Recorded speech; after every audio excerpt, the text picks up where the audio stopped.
రాజశేఖర రెడ్డి గారు, doctor YS Rajasekhara Reddy గారు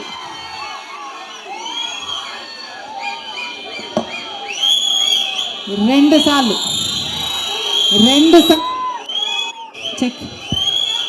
సార్లు ఇదే పిసిసి పదవిని చేపట్టారు.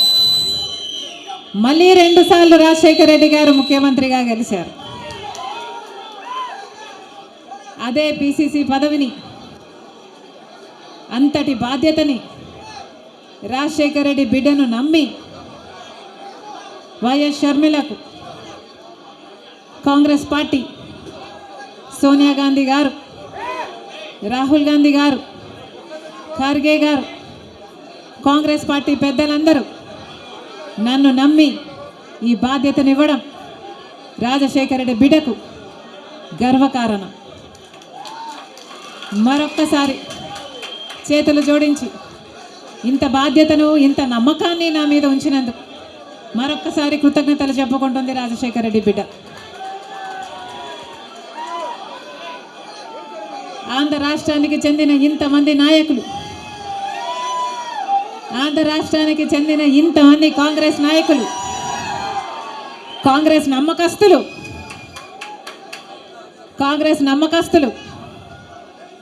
కాంగ్రెస్ పార్టీ ఖాడర్ నా మీద ఎంతో నమ్మకం పెట్టుకున్నారు.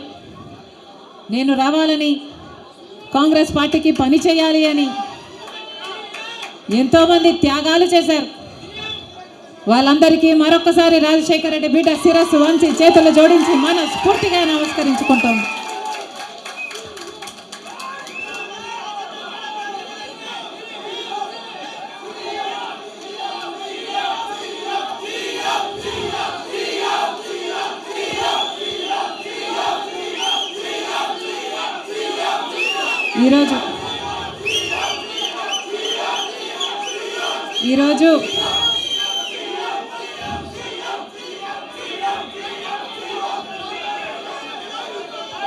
ఈరోజు ఒక్కసారి మీకు తెలియని విషయం కాదు, మీడియాకు తెలియని విషయం కాదు, ప్రజలకు తెలియని విషయం కాదు, కానీ గత 5 సంవత్సరాలుగా ఆంధ్ర రాష్ట్రంలో యువజన, శ్రామిక, రైతు కాంగ్రెస్ పార్టీ అధికారంలో ఉంది. అంతకుముందు 5 సంవత్సరాలు తెలుగుదేశం పార్టీ అధికారంలో ఉంది. ఈ 10 సంవత్సరాలుగా రాష్ట్రంలో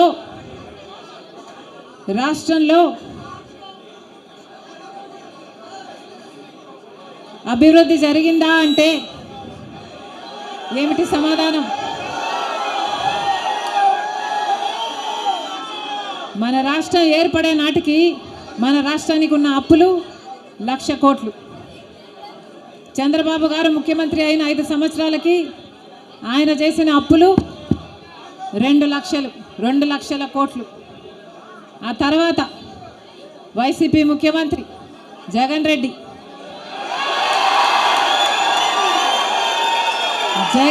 గారు చేసిన అప్పులు 3,00,000 కోట్లకు పైనే. మొత్తంగా ఈరోజు అప్పులు 6,500,000 కోట్లు. రాష్ట్రానికి చెందిన అప్పులు, కార్పొరేషన్లకు చెందిన లోన్లు, చెల్లించాల్సినవన్నీ కలుపుకుంటే 10,00,000 కోట్ల అప్పుల భారం ఆంధ్ర రాష్ట్రం మీద ఉంది. మరి ఇంత అప్పులు చేశారే, ఇన్ని డబ్బులు తెచ్చారే, మరి రాష్ట్రంలో ఏదైనా అభివృద్ధి జరిగిందా అని భూతద్దం పెట్టి చూసినా ఎక్కడా కనిపించదు. రాజధాని ఉందా? రాజధాని కట్టగలిగారా? రాజధాని కట్టడానికి డబ్బులు లేవు. కనీసం ఒక మెట్రో అయినా ఉందా? ఆంధ్ర రాష్ట్రంలో ఒక్క మెట్రో అయినా ఉందా? విజయవాడలో కనీసం ఒక్క మెట్రో అయినా ఉందా? ఎక్కడా లేదు, కనిపించదు. 10 సంవత్సరాలలో కనీసం 10 కొత్త పెద్ద పరిశ్రమలైనా వచ్చినాయా? రాలేదు. పరిశ్రమలు వస్తే మన బిడ్డలకు ఉద్యోగాలు వచ్చేవి. వచ్చినాయా మన బిడ్డలకు ఉద్యోగాలు? రాలేదు. కనీసము రోడ్లు వేసుకోవడానికి కూడా డబ్బులు లేవు ఆంధ్ర రాష్ట్రంలో. కనీసం ప్రభుత్వ ఉద్యోగస్తులకు జీతాలైనా సమయానికి ఇస్తున్నారా? దానికైనా డబ్బులున్నాయా? దానికి కూడా డబ్బులు లేవు. దేనికి డబ్బులు లేవు. అభివృద్ధి జరగలేదు. కానీ దళితుల మీద జరిగే దాడులు మాత్రం 100కు 100% పెరిగాయి. ఎక్కడ చూసినా ఇసుక మాఫియా, ఎక్కడ చూసినా లిక్కర్ మాఫియా, ఎక్కడ చూసినా మైనింగ్ మాఫియా, ఎక్కడ చూసినా దోచుకోవడం, దాచుకోవడం. ఇంతకంటే ఏం జరిగింది? 10 సంవత్సరాలు అయింది మన రాష్ట్రం ఏర్పడి. స్పెషల్ స్టేటస్ గురించి, స్పెషల్ స్టేటస్ వస్తే మన రాష్ట్రానికి స్పెషల్ స్టేటస్ వస్తే, ఆంధ్ర రాష్ట్రానికి స్పెషల్ స్టేటస్ వస్తే ట్యాక్స్ రిడక్షన్స్ వస్తాయి, రాయితీలు, ఇన్సెంటివ్స్ వస్తాయి, పరిశ్రమలు వస్తాయి. పరిశ్రమలు వస్తే మన బిడ్డలకు ఉద్యోగాలు వస్తాయి. కానీ 10 సంవత్సరాలైనా స్పెషల్ స్టేటస్ మాత్రం ఆంధ్ర రాష్ట్రానికి రాలేదు. రాలేదు అనడం కంటే పాలకులు తేలేకపోయారు అనడము కరెక్ట్. ఉత్తరాఖండ్లో స్పెషల్ స్టేటస్ వస్తే 2000 కోట్ల పరిశ్రమల స్థాపన జరిగింది. దాంతో ఉద్యోగ అవకాశాలు 500% పెరిగాయి. హిమాచల్ ప్రదేశ్లో స్పెషల్ స్టేటస్ వాళ్ళకి ఇస్తే 10,000 పరిశ్రమల స్థాపన జరిగాయి. మరి మనకుందా స్పెషల్ స్టేటస్? ఎందుకు లేదు స్పెషల్ స్టేటస్? ఎందుకంటే పాలకులు స్పెషల్ స్టేటస్ తేవడంలో విఫలమయ్యారు, వాళ్ళకు చేత కాలేదు కాబట్టి. కాంగ్రెస్ పార్టీ ఆ రోజు స్పెషల్ స్టేటస్ 5 సంవత్సరాల కోసం ఇవ్వాలి అంటే బీజేపీ పార్టీ ఏమంది? 10 సంవత్సరాలు ఇవ్వాలి అని ఎలక్షన్లలో ఊదరగొట్టారు. 10 సంవత్సరాలు ఇస్తాము మేము అధికారంలోకి వస్తే అని. ఇక చంద్రబాబు గారు అయితే 15 సంవత్సరాలు మాకు స్పెషల్ స్టేటస్ కావాలి అని కొట్లాడాడు.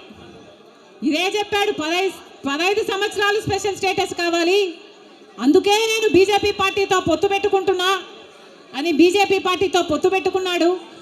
వాళ్ళ మంత్రివర్గంలో కేంద్ర మంత్రులు కూడా అయ్యారు టీడీపీ నాయకులు.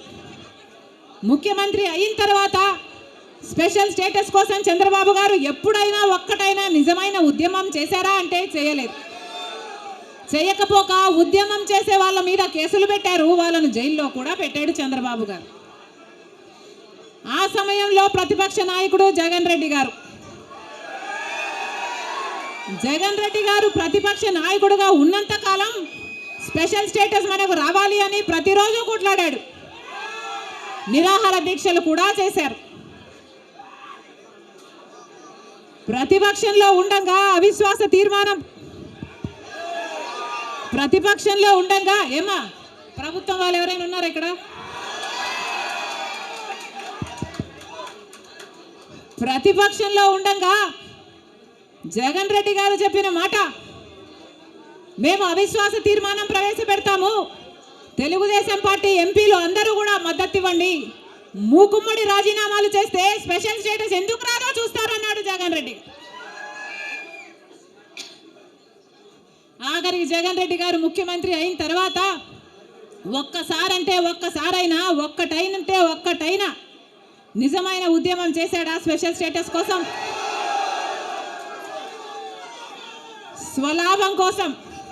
స్వలాభం కోసం రాష్ట్ర ప్రయోజనాలను తాకట్టు పెట్టింది వైసీపీ.